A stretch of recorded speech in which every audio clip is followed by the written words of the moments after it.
Tabriklashinglar mumkin. Qishloqdagi qizinglar anchadan beri mo'ljal qilib yurgan kir mashinasini nihoyat oldi. Mashina oldim deb video qo'yganimda bir kuzatuvchim yozganida siz yolg'onchisiz, reklamaga kelib turib oldim deyapsiz va hokazo. Keyin men u qizga yozdim, gapingiz yolg'onligini isbotlasam uyalib qolmaysizmi deb. Kommentariyasini sirazu o'chirib yubordi. O'sha qiz meni hali ham ko'rayotgan bo'lsa, mana sizga va siz kabi fikrlayotganlarga isbot. Buni men o'sha siz bilgan Paxtaoboddagi Karvon do'konidan oldim. Bu yerda hozir katta chegirmalar boshlangan, narxlari bilan ko'rsataman. 2 million 800 ming so'mdan sotilgan ushbu xolodilniklarda endilikda siz chegirmada yetkazib berish va ustanovka xizmati bilan birgalikda 2 million 200 ming so'mga xarid qilsangiz bo'ladi. Hozir televizor olishda ayni payti, chunki 1 million 250 ming so'mdan sotilgan ushbu Android televizorlar hozirda 1 million 80 ming so'm bo'lib qopti. Голосовой funksiyalari ham bor ekan. Xuddi menikidagi mashinalar narxi 1 million 100 ming so'mdan boshlanadi. Agar meni nomim bilan kelsanglar, undan ham arzon qilib berishim mumkin. Pilisos narxiga hayron qoldim o'rtoqlar, chunki 900 ming so'mdan sotilgan shu pilisosda hozir chegirmada 650 ming qilib qo'yishibdi. Buni shunaqa zapas qopchalari ham bor ekan. Shu stol ustida turgan 12 kishiga mo'ljallangan idish nabordi narxi atiga $100. Karvondagi yangi yil chegirmasi 31 dekabrgacha davom etadi. Tezdagina kelib, chegirmalardan foydalanib qolinglar. Do'kon manzili Paxtaobod Qurg'avoydan Banisa tarafga qarab yurganingizda Akmal Farm dorixonasidan o'tganingizdagi binoda podvalida joylashgan. Bugun sizlarda o'zim bilan Qirg'izistonni Jallobod, ya'ni hozirda yangi nom bilan atalayotgan Manas shahriga olib ketaman, aylanib kelamiz. Birinchi bo'lib Hadichani ammamlarning uyiga tashadim, qarab turishi uchun. Keyin chegarada xolamni kutdim, chunki Qirg'izistonga billa o'tadigan edik. O'ti bilan doimgidek birinchi qilinadigan ish pul almashtirish. Ularda 1000 so'm puli o'zbek puliga 135 ming so'm bo'ladi. Xolam ham men ham ertalab choy ichmagan ekanmiz. Birinchi Qo'chqartaga to'xtab, u yerda ovqatlanib, keyin Jallobodga yo'l oldik. Madaniyat chegarasidan Jallobodgacha yo'l kira 350 so'm, masofa taxminan 1,5-2 soatlik yo'l. Jallobod, ya'ni Manas terasi o'zgarib, yangilanib ketgan deyishganida yo'l bo'yi qiziqishda ketdim. Borib bilan sim karta oldim, sizlarga storieslar qo'yish uchun, lekin nimagadir internet, Instagram uchun ishlamadi. Mabodo ishimiz bitmasdan qolib ketadigan bo'lsak deb, bir ikkita mehmonxonalarda narxi va sharoitini ham ko'rib qo'ydik. 2 kishilik joylashuv asosidagi xonalar o'rtacha 3000 so'mdan ekan. Bir soatcha piyoda shahar aylandim. Bu yerda o'zi hindlar avval ham ko'p edi, hozir yana ham ko'payishibdi.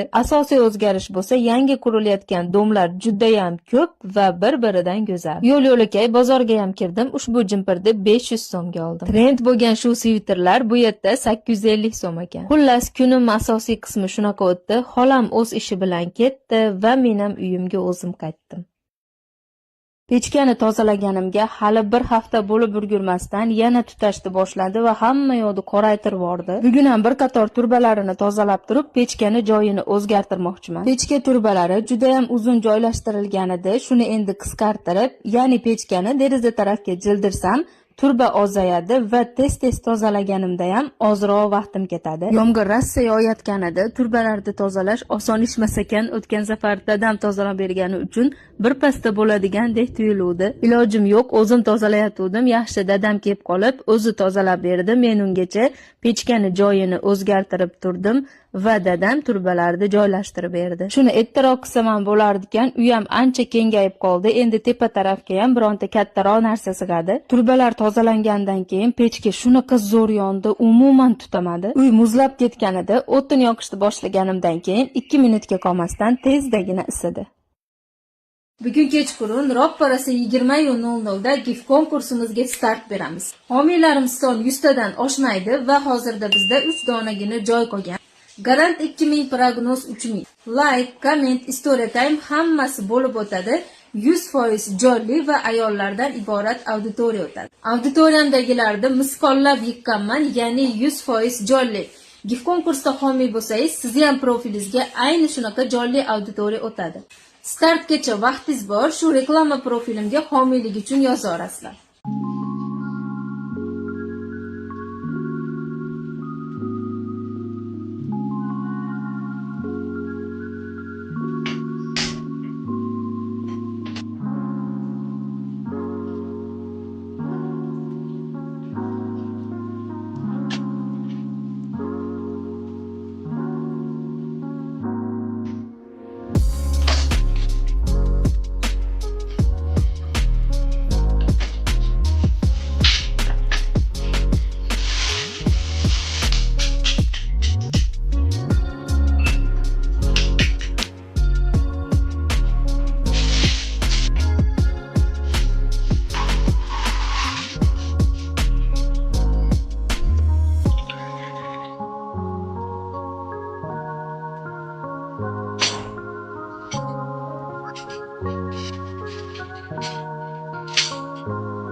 Hademay biz Instagramda 100 mingta bo'lamiz. Auditoriyam 100% jonli va 80% ayollardan iborat. Agar sizga ham xuddi shunaqa jonli va ayollardan iborat auditoriya kerak bo'lsa, unda sizni o'zim o'tkazayotgan 2000 donatli mini gif konkursimga homiylikka taklif qilaman. Agar siz konkursimda homiy bo'lsangiz, sizga nima foydalari bo'ladi? Xo'p, qo'ygan postlaringizga like bosishadi, kommentariyalar yozishadi. Bu bilan videolaringiz topga chiqish ehtimoli oshadi. Kunlik qo'ygan istoriyalaringizga bo'lsa reaksiyalar jo'natishadi. Bu bilan Instagramdagi axvatlaringiz ko'tariladi. Shuncha narsa attiga 180 ming so'm evaziga. Homiy bo'lish uchun shu reklama profilimga yozaverasizlar. Xudo xolasa startni payshanba kuniga mo'ljallayapmiz. Homiylik uchun joylar attiga 11 tagina qolgan.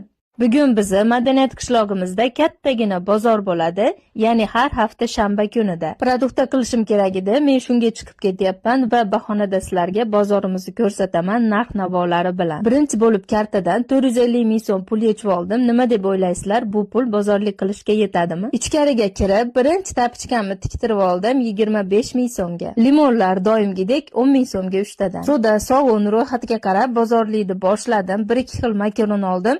Shu spagetti deganidan hech ham qilib ko'rmagan edim. Sinamolikka oldim. Hadichaga televizorga multfilm qo'yib, o'zim bozorga keldim. Chiroyli o'tirgani evaziga unga ham o'yinchoqlar oldim.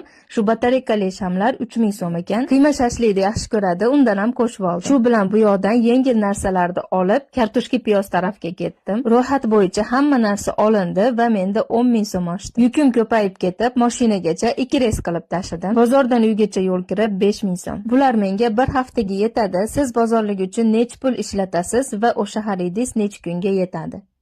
Yoqishga o'tin tugab qolgan ekan, bir kun nagrevatorda o'tirib shunaqa sovqatdim. Uyini o'tin ko'mirda isitgan odamga nagrevator sovuqlik qilar ekan. Dadam doim kechqurun va ertalabkiligimga o'tinlarni yorib, tayyor qilib qo'yar edi, lekin nimagadir kecha topa olmadim. Esidan chiqib shekilli deb o'zim yorishga harakat qilib ko'rdim, uddaladim, lekin qo'limni ham kesib oldim. Yig'ib tergan o'tinlarim baribir ozlik qildi va dadam o'tinlarni menga tayyorlab berguncha iloji yo'q nagrevatorda o'tiraman. Xonaga mos qilib kichikroq mebel yasattirsammi deb o'ylayotgandim kiyimlarni joylashga, lekin bu uy bahorda buziladi.